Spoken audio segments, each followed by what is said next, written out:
Hi there, you lovely lot, and welcome to the latest episode of Pat's Procrastination, brought to you by the Pat's Propaganda YouTube channel. Please do not forget to be rating, reviewing, and subscribing, folks, so that apparently people find us. I don't know, it's how the algorithms work. Not a good word for a very, very early on a Victory Tuesday. Can we do that yet? I am Clazzy Clare, as usual. He is Chudders. This is episode 70, folks. Chudders, how are things with you?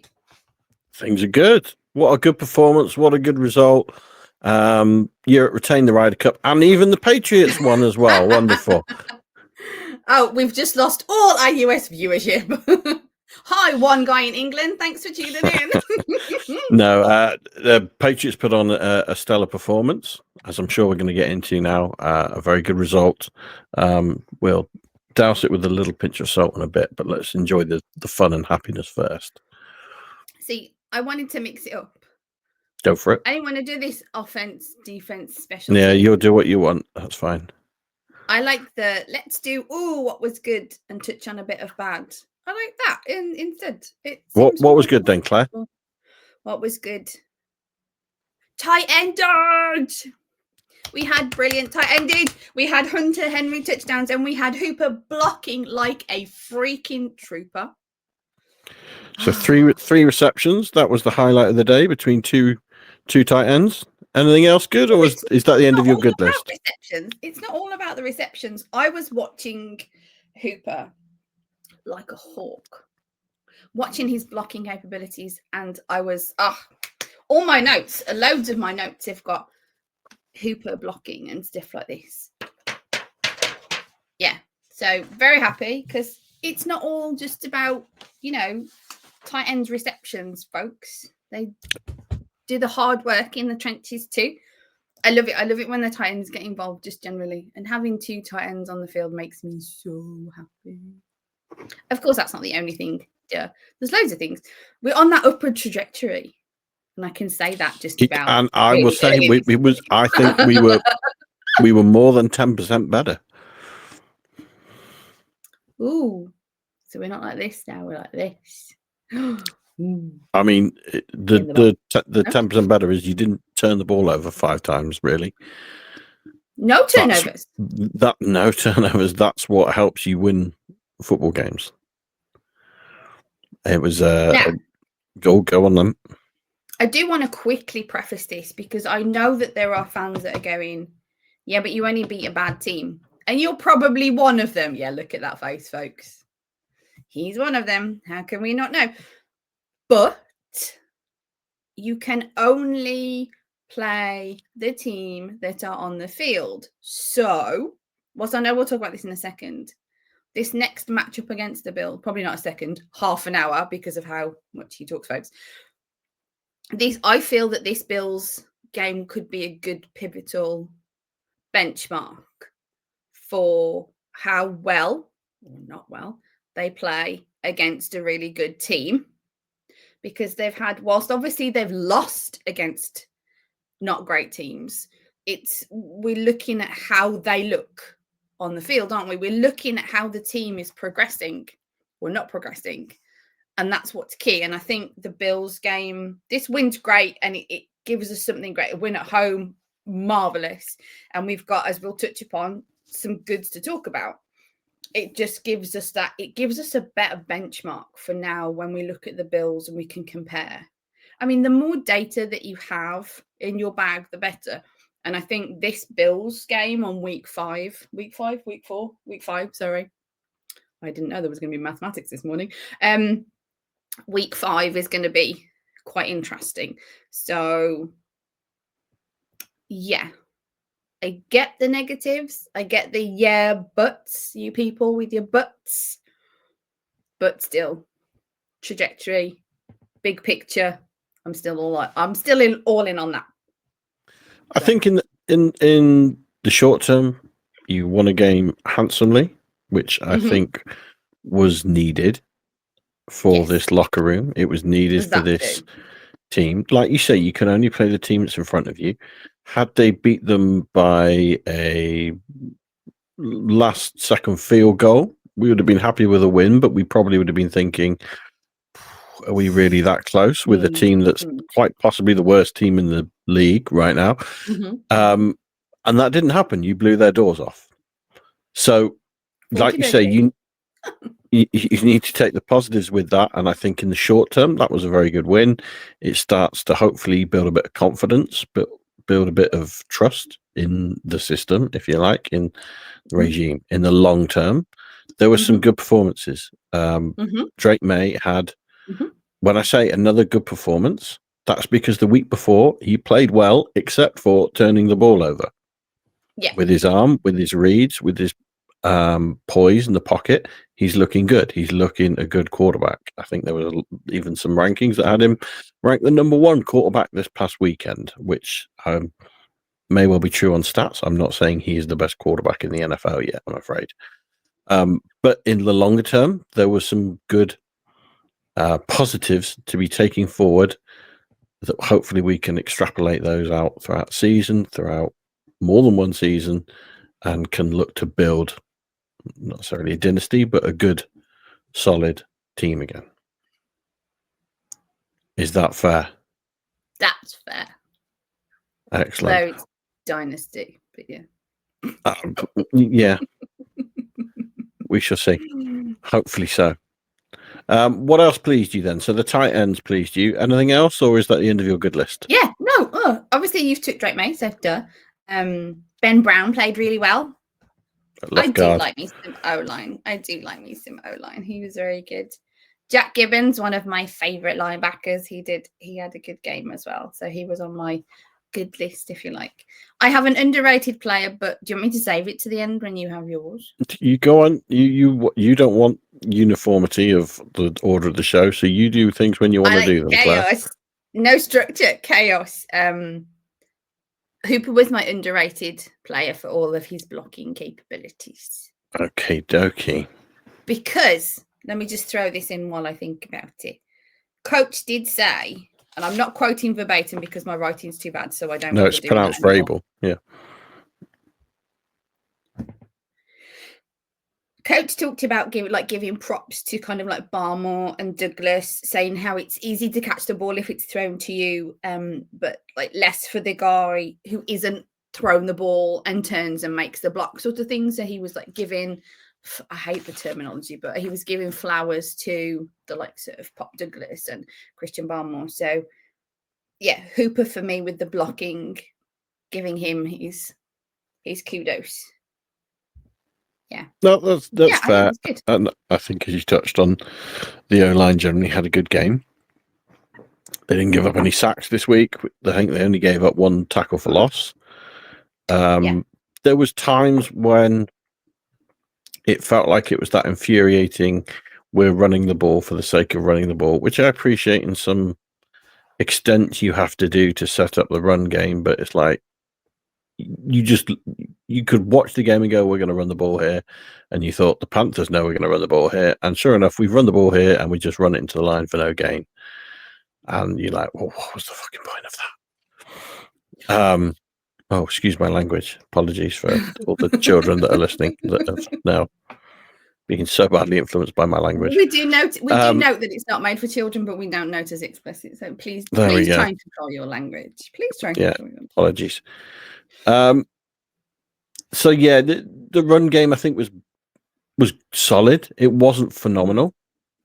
It was solid. It was a good day for Stevenson, not giving up any fumbles, getting hopefully a bit of that confidence back. But it wasn't really a monster day for anyone. It was nice to see Henderson get a few more touches this week as well.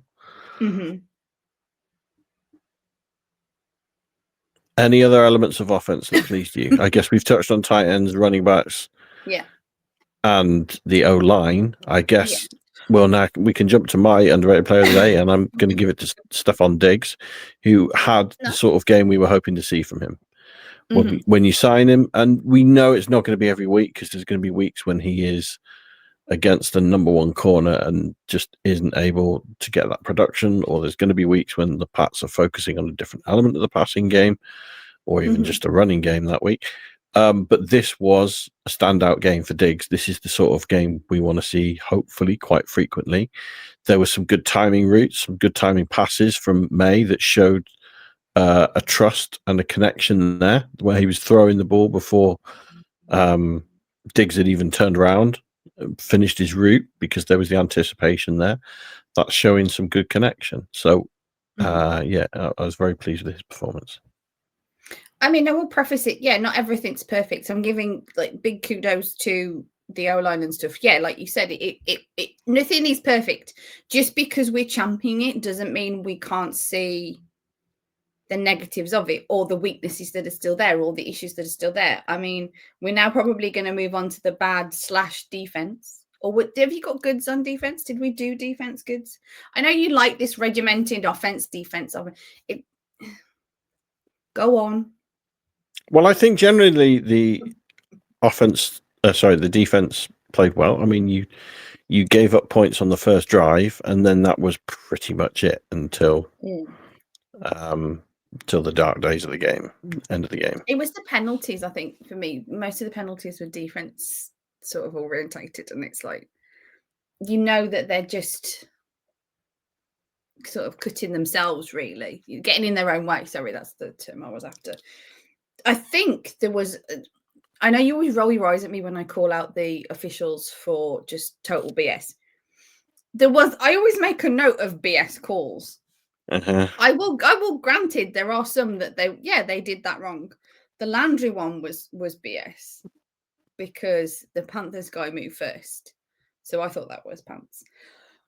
But yeah, they still need to tighten it up. There's still a penalties thing. I think they got less in this game. I think this was a reduction in penalties, but it's still, or was it just a reduction in penalties from the O-line? Now I'm questioning my notes now. But yeah, and it was surprising Carlton Davis had a couple.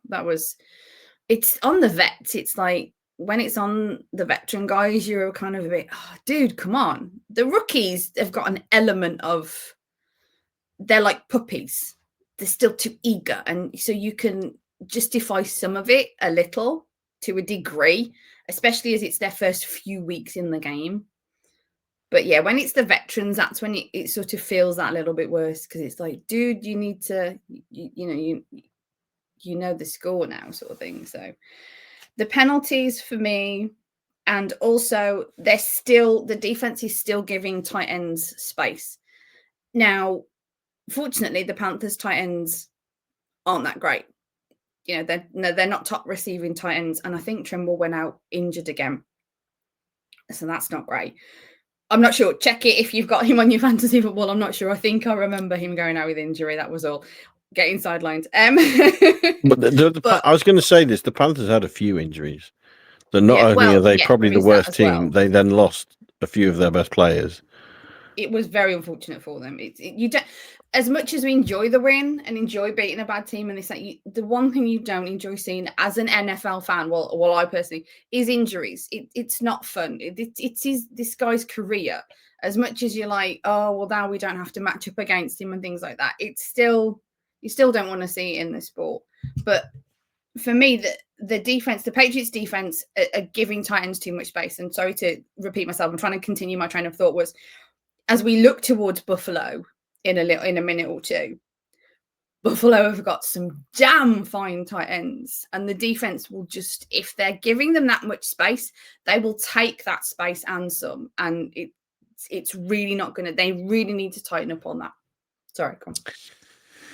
Yeah, you're right. It's often about matchups, because you put a corner against a big tight end, and he's going to outjump him. You put a linebacker against a good tight end, and he's going to outrun him. So you're going to have to maybe look at more zonal defense if there's seriously tight ends that you want to try and block off their areas. They've got Knox and Kincaid. You've got to do. They've got to do something. They've played against good tight ends and haven't covered, and they've played against not great tight ends and they still haven't covered. So now you're matching up against really good tight ends. And that's what has me big worried about this game. We're starting to step forward into the next game and the preview now. Well, the last thing, one of the points I was going to ask, how were you feeling? Because I was very much like, what the hell's going on here? When the Panthers come down and score pretty systematically on their first drive, marching down the field, touchdown. Okay, they missed the extra point. Then the Pats go 3 and out, and I thought, what the hell have we got going on here today? Now, after that, as we know, it was a bloodbath, then 42 points unanswered. Yeah. So it was okay after that. But after that first 2 drives, 1 for each side, you were like, okay, this is not looking good again. Did you have similar feelings, or were you, okay, it's fine, trust the process? I think I was just trying not to react, trying not to be, not like, oh, okay, trust the process, just being like, just trying not to react too badly yet, because there's so much of the game left. More so you were thinking bad, you just didn't want to acknowledge it because we have time. Yes. Left in the game. It was kind of like, oh, this isn't good, but there's lots of time on the clock type situation. So it was a okay. It's fair. Can we move forward to the Bills now? Come on. Well, one last thing I think it's fair to touch on is special teams, which had a great game. Another run back from Marcus Jones. I think, coming into the game, there was all this talk about how the Panthers have got they've mastered the kickoff now and the knuckleball essentially in the kickoff. So it was pleasing to see that not only did the Pats feel ready for that, they even turned on its head and ran the first punt back for a touchdown. Well, this is it. I think Vrabes was like, yeah, okay, you think you're doing that? And then he went in and cringed all the film. Apparently he watched their special teams for 2 hours or something, and they came up with ways to counter it. They obviously found some loopholes running completely across the other side of the field to find the gaps to break free. It was wonderful to see. This is it. I love our coach. He had another good game. His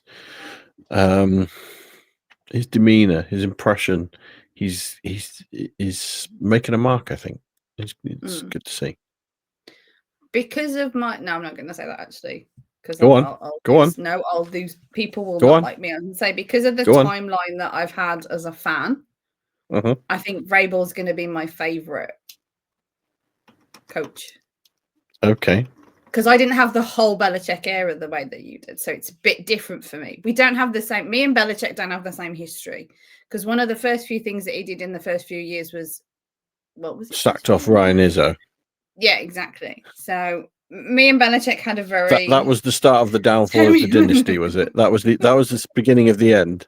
No, people are going to write books about how that was the beginning of the end. Yeah. We just had a very turbulent relationship after that.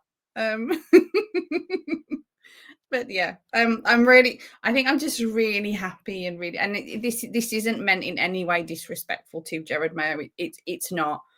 I just do love Coach, and he's and yeah, it's anyway. Not at all influenced by the fact you met him.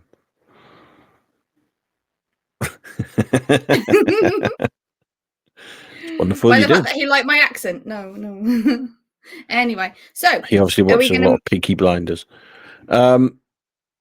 So yeah, go on then. On to the Bills. Sunday night football. Are you staying up to watch it live, Claire? Probably not. I just don't do well with that little amount of sleep anymore. I mean, I love it. Don't get me wrong, and I've done it before, but it just gets harder and harder to recover. I mean, there was talk, because I don't know if people have heard that they flexed out the Saints game in October, 12th of October, flexed back from 4:25 East time to 1 p.m, which the 4:25 is 9:25, so I'm okay with that. I can cope with that, no problem. However, a 1 o'clock game for me, it's great because it's 6 p.m. on a Sunday night. It's banging because I can have my dinner and then just watch it and then go to bed. It's chef's kiss. But a 1:15 a.m. game and then watching 3-4 hours of football and then I'm going to bed at 5 a.m. and getting up at 7 a.m. or something. It's like, I know fans do it and I've done it and it's hardcore and it's great and kudos to you, but I don't know. I don't think you're less of a fan for needing to sleep. To be fair, you're a human, and some of us just can't deal with it. Some people have health issues, some people have children. I don't like the judgy nature of some of the fans of, oh, if you don't stay up, you're not a hardcore fan. There's life gets in the way, folks. So I think I'm gonna try. I don't know. It's one of those. Is this a do you stay up? Are you a staying up? Yeah, I'll stay up. I'm in the. It's timed up quite well because I'm going to go to ice hockey in the evening. So I'm not gonna watch the early games. Watch Manchester Storm, and then I'll get back and just in time to put the night game on. See, that's different. If you've like sat up just at home all evening, getting to 1 o'clock is. I'm old, folks. It is what it is. Oh, thanks. That's nice of you. I'm a young spring chicken. Anything else? So predictions for the game. How do you think the game's going to play out? What do you think the score's going to be, Claire? Oh, my predictions for this. I've got like 3 predictions on my notepad because I just couldn't get to it because this is difficult. Because if the defense don't tighten up, then the Bills might spank them a bit. But the Bills haven't been playing the best teams, from what I understand. They haven't matched up against a really good team yet, which is quite interesting. Obviously, they've won so far. But do you consider us a really good team? At the moment, is that what you're trying to say? There we go. No, at the I think we have the potential to be a really good team, to be honest with you. I hate saying this because I think the Patriots might lose this game, and I don't ever usually predict a loss, and I hate predicting a loss. Especially the Bills that are your most hated rival. I know. I do hate the Bills. Sorry, folks. If anybody's like a half Bills fan or something. If you're a half Patriots, half Bills fan, I don't think this is the show for you. No, well, yeah, probably not. And I don't think you should be a Patriots fan.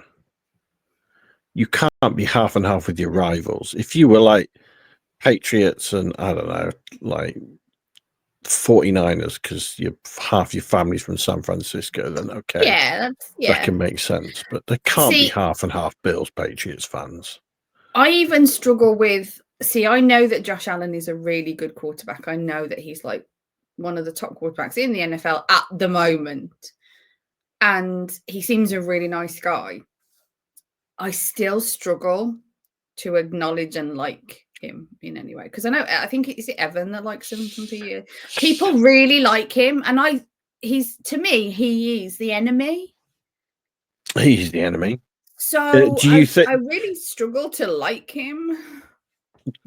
The one thing I really think now, even more these past couple of years, now watching him though, is that's what we want Drake May to be. Yeah, I have respect for his he's playing game. that well, and it's like, okay, that's what we want our quarterback to be because similar styles. That's what we're hoping to get to. Yes, I respect maybe even better. But do you think their window is shutting? The Bills' window for a Super Bowl is shutting. Yeah. Oh, I'm with Fred. Yeah, the window is like, because that keeps me going. To be honest with you, I've got Bills 31, Patriots 27. Okay, I'm similar. I've gone 28-24 to the Bills. I think it's going to be a tough one. I think the Bills are going to be out to prove a point of, hey, you might have a new regime. You might be getting some confidence. You might have thought you had a good win last week, but this is our division. This is the way they're going to be looking at this, and we're going to go out there and prove it. And sadly, as much as I'd love to think the Pats can stand up to that, it's going to be tough. I did have Bills 27, Pats 23, so I was very close. There you go. But, I guess one slightly out of order, but I know you like the chaos. Pleased to see Gonzo back on the field. Yeah. I was surprised some how reps. much of the game that he played. Yeah, I was as well. Played 100%. Oh, here we go. Oh, please. Probably not 100% because there was quite a few offensive snaps that he wasn't there. 71%. He played 49 of the 68 snaps. No, I thought he would be out there maybe half to a third of the snaps, but he was out there a lot more than that. Yeah, so it's good to see. And it, like we say, it wasn't against the best offense, to be fair, but that's probably a good place to start. You don't want to be coming in and having to be at your elitist game one. Oh, here we go. We got a pointy finger. I have a question for you then, which is Bills related, which is good because we can wrap up. If the Patriots play really well, so we get like a 27-31, that's not going to be necessarily a bad game. If the Patriots play well, May looks good, defense looks decent, but obviously it's matched up against a very good offense, that sort of thing. Are you happy with, or is there a chance of, are you looking at a moral victory? There is the window for a moral victory if you play very well and you lose a tight game against what is a better team on paper and on the field than you. Yes, there is. Because realistically, I don't have sights set this season on Pats winning a Super Bowl. Personally, I didn't even really think they were going to get to the postseason. So any positives you can take out of the game that are good. Like if they'd have lost, I don't know, 30-29 this past week to the Panthers, I wouldn't have been taking moral victories out of that because no, that's a team you should be not only beating, but if you think you're a good team, beating handsomely, which is what they did. But a team like the Bills, where you'd have to say, in all honesty, we're not there yet, then you can take some moral victories. Now, the kind of there's windows for it, because if you lose 17-16 and the Bills have played rubbish and you've just not played well enough either. No, that's why that's not a moral victory. You'll be looking at going, how do we waste that opportunity of Alan having an off day and not be able to take advantage of it? That's not good. So there's possibilities for the way it could play out and be a positive day and some moral victories, but let's see how the game goes. Yeah, that was my point. It was like, I asked you a very specific question for a very not very specific answer, but still, yes. Now, one final question very quickly then that's interested me. If they'd have won against the Steelers, so they would be 3-1. Yeah. Would you be feeling any different at all right now? Yeah. So let's say, and the game against the Steelers didn't have to be. The game against the Steelers didn't have to be massively different in terms of the performance and production. If you just take away the 5 takeaways, or even take away 3 of them, and they probably would have won it. Let's say. Yes. Okay. Would you be? Then you'd be looking at the team more positively. You've got another win, and you're not making mistakes that you seem before, because it was repeat mistakes. That's what was the biggest way. It wasn't that, I don't know, Hunter Henry got picked off, in a jump ball, let's say. It was Drake May tried doing too much, and it's a repeat mistake. He's done that before and given up the ball. Stevenson, last season, how many times did we think there was ball security issues? Because it was repeat mistakes, that's what really worries you. This wasn't a one-off. And so, like, we started this show by saying Stevenson tied it up. He needs to do that now for 5, 6, 7 games plus before we see anything else for us to believe that it's something behind him. Yeah. Otherwise, we'll be thinking the same next week. So, yeah, I think we would be thinking differently about it, about this team. Personally, I still wouldn't be thinking, wow, we're on course here for let's start sizing up rings. But you would be thinking more positively. Okay, and on that note, folks, I'm sorry. Is that it? Are you done? No, I'm not done. One last thing then before you start wrapping up, and this isn't even Pats related. Let's go Red Sox. Yankees suck. Got them in the wild card. Let's go smash them. Okay, there you go, folks. And that is it for another episode of Pat's Procrastination, brought to you by the Pat's Propaganda YouTube channel. I have been Claire Clazzy Clare. He has been Chudders. Please do not forget to check in next week when we will be discussing this matchup against the Bills. Not sure date and time. Keep your eyes on the socials, folks, as they say. So, but as always, tune in next time and go Pats. LFG.